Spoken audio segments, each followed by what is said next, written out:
সাগররণী হত্যাকাণ্ড সহ এই ধরনের যে হত্যাকাণ্ডগুলো হয়েছে, সাংবাদিকদের উপর নিপীড়ন হয়েছে, এই বিষয়গুলো তদন্ত করতে হবে এবং সরকারের জায়গা থেকে যা ভূমিকা বা মন্ত্রণালয়ের জায়গা থেকে সেই ভূমিকাগুলো আমরা অবশ্যই পালন করব।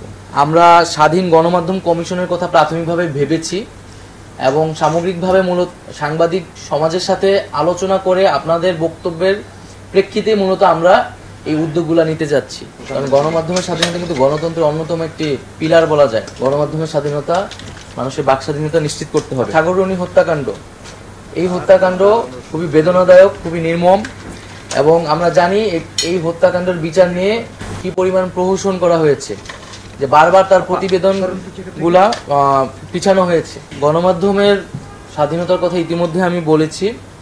সে বিষয়ে যে বিদ্যমান যে আইন এবং বিধিনিষেধগুলো আছে, সেগুলাতে যদি সংস্কার আনার প্রয়োজন মনে করা হয়, সেগুলো আপনাদের সাথে আলোচনার মাধ্যমে আমরা এই বিষয়ে উদ্যোগ নিব। আমাদের যেই গণমাধ্যম, আমাদের যে তথ্য এবং সম্প্রচার, সেই বিষয়গুলো নিয়ে আমরা যাতে আমাদের কোনো ধরনের সমালোচনার সুযোগ না আসে, সেই বিষয়ে আমরা সচেতন থাকব। আমরা জানি বিগত সময়গুলোতে গণমাধ্যম বিভিন্ন সূচকে কিন্তু বাংলাদেশের অবস্থান খুবই খারাপ ছিল। দক্ষিণ এশিয়াতে আফগানিস্তানের পরে কিন্তু বাংলাদেশ ছিল, এত নিচের দিকে ছিল।